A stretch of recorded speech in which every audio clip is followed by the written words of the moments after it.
White Fang, by Jack London. Part 5, Chapter 3, The God's Domain. Not only was White Fang adaptable by nature, but he had traveled much, and knew the meaning and necessity of adjustment.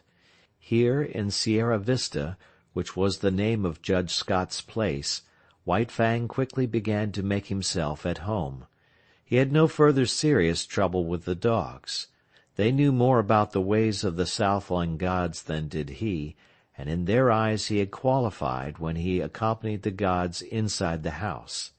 Wolf that he was, and unprecedented as it was, the gods had sanctioned his presence, and they, the dogs of the gods, could only recognize this sanction. Dick, perforce, had to go through a few stiff formalities at first, after which he calmly accepted White Fang as an addition to the premises. Had Dick had his way, they would have been good friends. All but White Fang was averse to friendship. All he asked of other dogs was to be let alone. His whole life he had kept aloof from his kind, and he still desired to keep aloof. Dick's overtures bothered him, so he snarled Dick away. In the North he had learned the lesson that he must let the master's dogs alone, and he did not forget that lesson now. But he insisted on his own privacy and self-seclusion, and so thoroughly ignored Dick that good-natured creature finally gave him up and scarcely took as much interest in him as in the hitching post near the stable. Not so with Collie. While she accepted him because it was the mandate of the gods, that was no reason that she should leave him in peace. Woven into her being was the memory of countless crimes he and his had perpetrated against her ancestry. Not in a day nor a generation were the ravaged sheepfolds to be forgotten. All this was a spur to her, pricking her to retaliation. She could not fly in the face of the gods who permitted him, but that did not prevent her from making life miserable for him in petty ways. A feud, ages old, was between them, and she, for one, would see to it that he was reminded. So Collie took advantage of her sex to pick upon White Fang and maltreat him. His instinct would not permit him to attack her, while her persistence would not permit him to ignore her. When she rushed at him, he turned his fur-protected shoulder to her sharp teeth, and walked away stiff-legged and stately. When she forced him too hard, he was compelled to go about in a circle, his shoulder presented to her, his head turned from her, and on his face and in his eyes a patient and bored expression. Sometimes, however, a nip on his hindquarters hastened his retreat, and made it anything but stately. But as a rule he managed to maintain a dignity that was almost solemnity.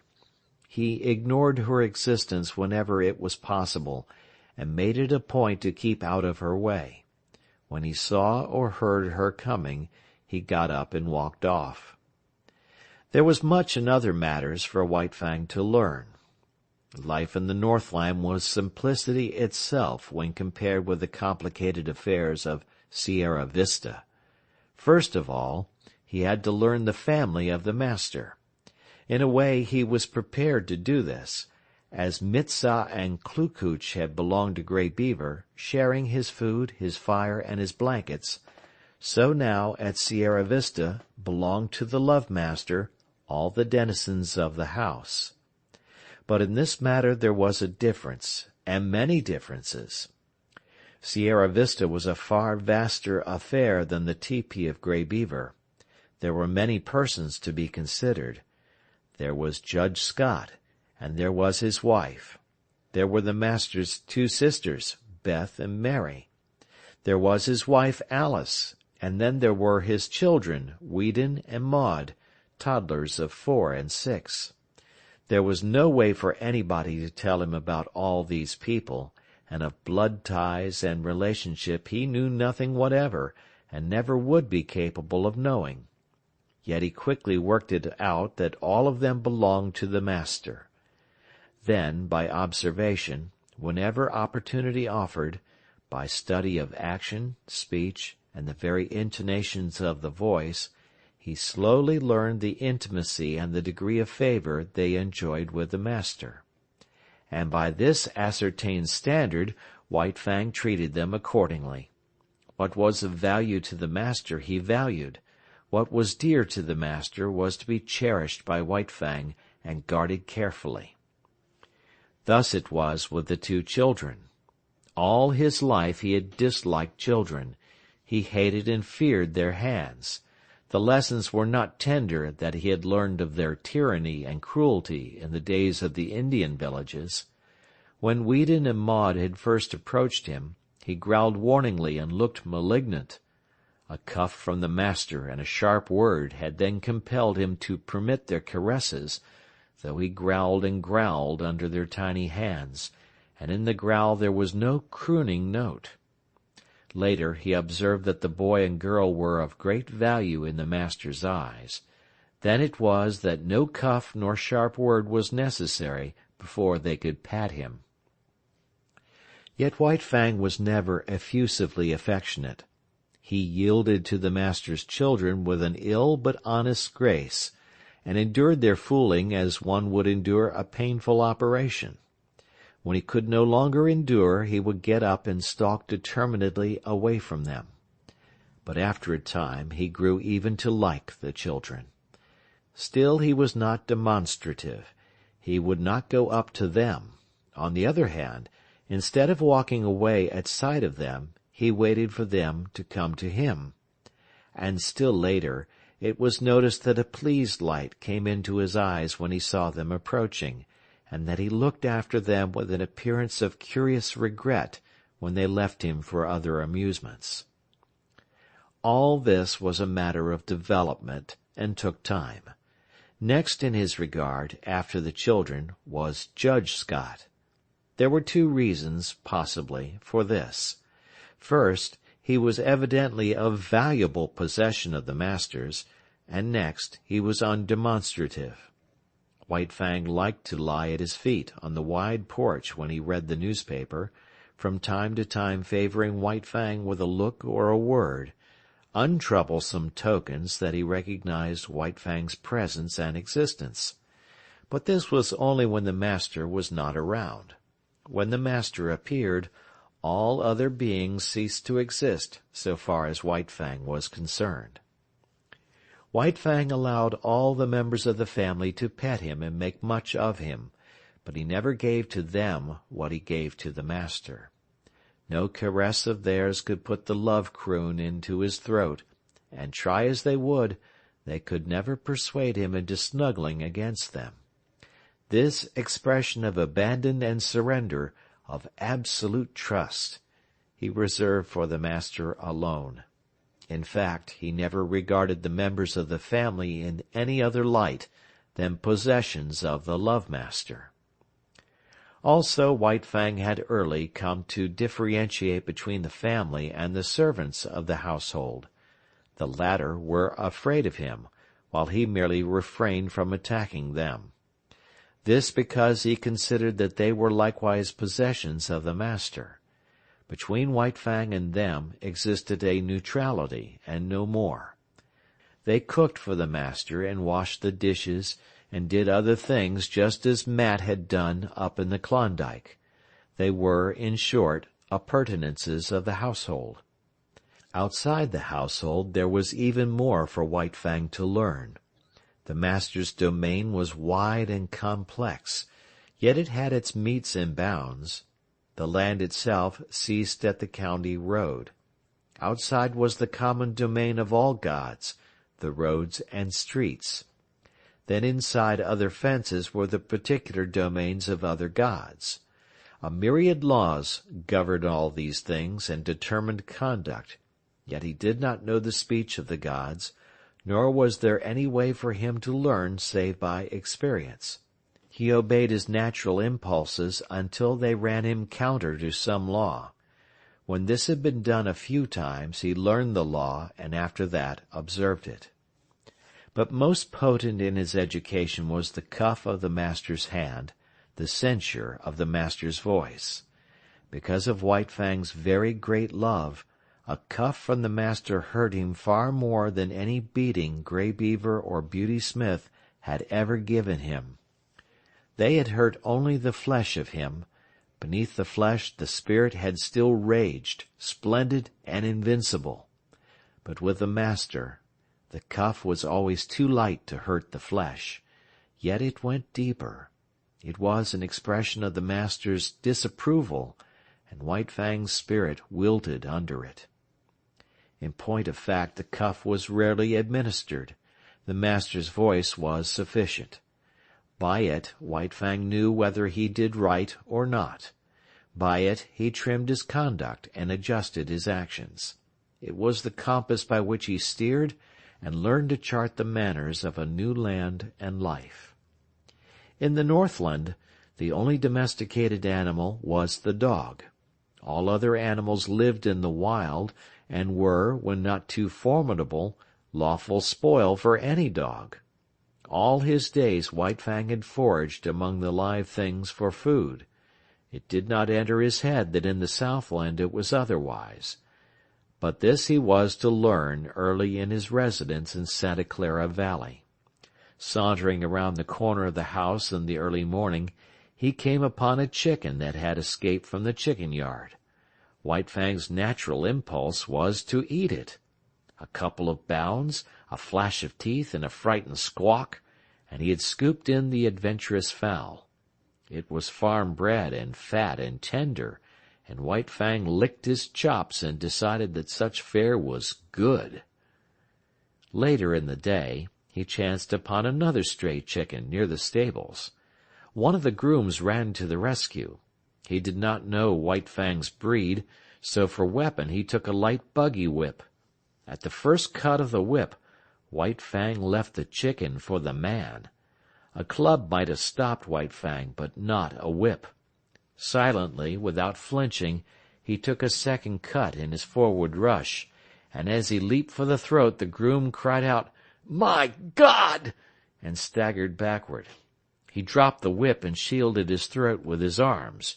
In consequence, his forearm was ripped open to the bone. The man was badly frightened. It was not so much White Fang's ferocity as it was his silence that unnerved the groom. Still protecting his throat and face with his torn and bleeding arm, he tried to retreat to the barn.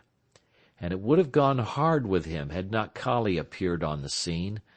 As she had saved Dick's life, she now saved the groom's. She rushed upon White Fang in frenzied wrath. She had been right. She had known better than the blundering gods.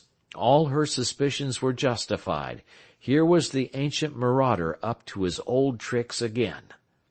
The groom escaped into the stables, and White Fang backed away before Collie's wicked teeth, or presented his shoulder to them and circled round and round. But Collie did not give over, as was her wont, after a decent interval of chastisement. On the contrary, she grew more excited and angry every moment, until in the end White Fang flung dignity to the winds and frankly fled away from her across the fields.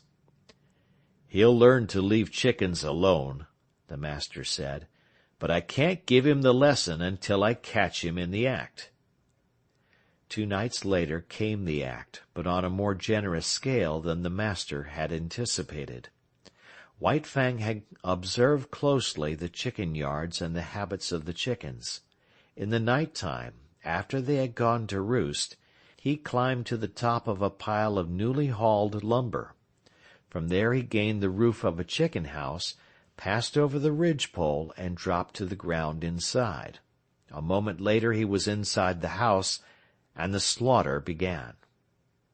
In the morning, when the master came out onto the porch, 50 white leghorn hens, laid out in a row by the groom, greeted his eyes. He whistled to himself, softly, first with surprise, and then, at the end, with admiration. His eyes were likewise greeted by White Fang, but about the latter there were no signs of shame nor guilt.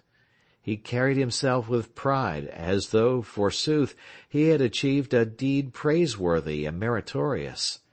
There was about him no consciousness of sin. The master's lips tightened as he faced the disagreeable task. Then he talked harshly to the unwitting culprit, and in his voice there was nothing but godlike wrath. Also he held White Fang's nose down to the slain hens, and at the same time cuffed him soundly. White Fang never raided a chicken roost again. It was against the law, and he had learned it. Then the master took him into the chicken yards. White Fang's natural impulse, when he saw the live food fluttering about him and under his very nose, was to spring upon it. He obeyed the impulse, but was checked by the master's voice. They continued in the yards for half an hour. Time and again the impulse surged over White Fang, and each time, as he yielded to it, he was checked by the master's voice. Thus it was he learned the law, and ere he left the domain of the chickens, he had learned to ignore their existence. "You can never cure a chicken killer." Judge Scott shook his head sadly at luncheon-table when his son narrated the lesson he had given White Fang. "Once they've got the habit and the taste of blood—" Again he shook his head sadly. But Weedon Scott did not agree with his father. "I'll tell you what I'll do," he challenged finally. "I'll lock White Fang in with the chickens all afternoon." "But think of the chickens," objected the judge. "And furthermore," the son went on, "for every chicken he kills, I'll pay you $1 gold coin of the realm." "But you should penalize father, too," interposed Beth. Her sister seconded her, and a chorus of approval arose from around the table. Judge Scott nodded his head in agreement. "All right," Weedon Scott pondered for a moment. "And if, at the end of the afternoon, White Fang hasn't harmed a chicken, for every 10 minutes of the time he has spent in the yard, you will have to say to him, gravely and with deliberation, just as if you were sitting on the bench and solemnly passing judgment, 'White Fang, you are smarter than I thought.'" From hidden points of vantage the family watched the performance. But it was a fizzle. Locked in the yard and there deserted by the master, White Fang lay down and went to sleep. Once he got up and walked over to the trough for a drink of water. The chickens he calmly ignored. So far as he was concerned, they did not exist. At 4 o'clock he executed a running jump, gained the roof of the chicken house, and leaped to the ground outside, whence he sauntered gravely to the house. He had learned the law, and on the porch, before the delighted family, Judge Scott, face to face with White Fang, said slowly and solemnly 16 times, "White Fang, you are smarter than I thought." But it was the multiplicity of laws that befuddled White Fang and often brought him into disgrace. He had to learn that he must not touch the chickens that belonged to other gods. Then there were cats and rabbits and turkeys. All these he must let alone. In fact, when he had but partly learned the law, his impression was that he must leave all live things alone. Out in the back pasture, a quail could flutter up under his nose unharmed. All tense and trembling with eagerness and desire, he mastered his instinct and stood still. He was obeying the will of the gods. And then, one day, again out in the back pasture, he saw Dick start a jackrabbit and run it. The master himself was looking on and did not interfere. Nay, he encouraged White Fang to join in the chase, and thus he learned that there was no taboo on jackrabbits. In the end he worked out the complete law. Between him and all domestic animals there must be no hostilities. If not amity, at least neutrality must obtain. But the other animals, the squirrels and quail and cottontails, were creatures of the wild who had never yielded allegiance to man. They were the lawful prey of any dog. It was only the tame that the gods protected, and between the tame, deadly strife was not permitted. The gods held the power of life and death over their subjects, and the gods were jealous of their power. Life was complex in the Santa Clara Valley after the simplicities of the Northland, and the chief thing demanded by these intricacies of civilization was control, restraint, a poise of self that was as delicate as the fluttering of gossamer wings, and at the same time as rigid as steel. Life had 1,000 faces, and White Fang found he must meet them all. Thus, when he went to town, into San Jose, running behind the carriage or loafing about the streets when the carriage stopped, life flowed past him, deep and wide and varied, continually impinging upon his senses, demanding of him instant and endless adjustments and correspondences, and compelling him almost always to suppress his natural impulses. There were butcher shops where meat hung within reach. This meat he must not touch. There were cats at the houses the master visited that must be let alone, and there were dogs everywhere that snarled at him and that he must not attack. And then, on the crowded sidewalks, there were persons innumerable whose attention he attracted. They would stop and look at him, point him out to one another, examine him, talk of him, and worst of all, pat him. And these perilous contacts from all these strange hands he must endure.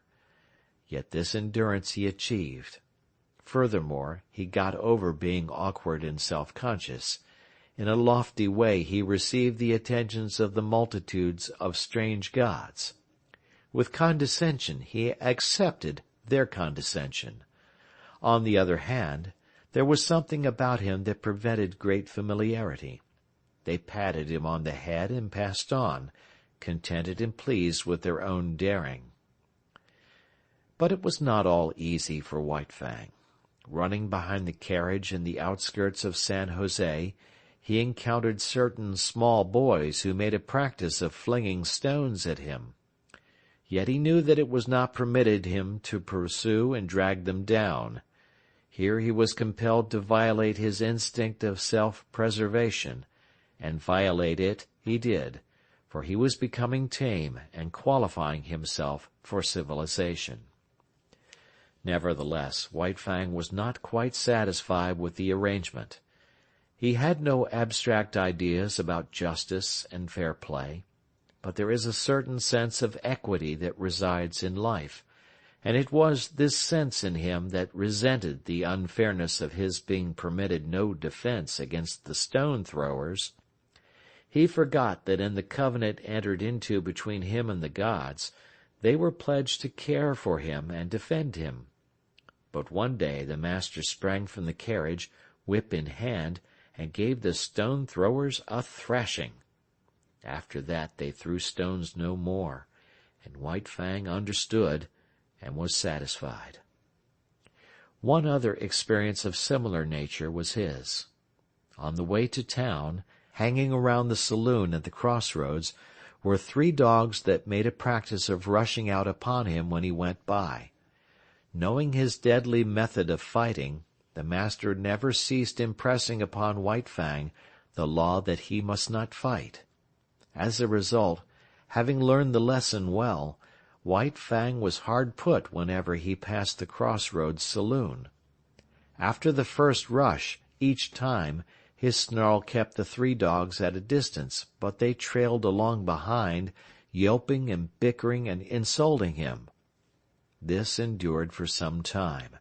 The men at the saloon even urged the dogs on to attack White Fang. One day they openly sicked the dogs on him. The master stopped the carriage. "Go to it," he said to White Fang. But White Fang could not believe. He looked at the master, and he looked at the dogs. Then he looked back eagerly and questioningly at the master. The master nodded his head. "Go to them, old fellow. Eat them up." White Fang no longer hesitated. He turned and leaped silently among his enemies. All 3 faced him. There was a great snarling and growling, a clashing of teeth, and a flurry of bodies. The dust of the road arose in a cloud and screened the battle. But at the end of several minutes 2 dogs were struggling in the dirt, and the third was in full flight. He leaped a ditch, went through a rail fence, and fled across a field. White Fang followed, sliding over the ground in wolf fashion and with wolf speed, swiftly and without noise, and in the center of the field he dragged down and slew the dog. With this triple killing his main troubles with dogs ceased. The word went up and down the valley, and men saw to it that their dogs did not molest the fighting wolf. End of chapter 3.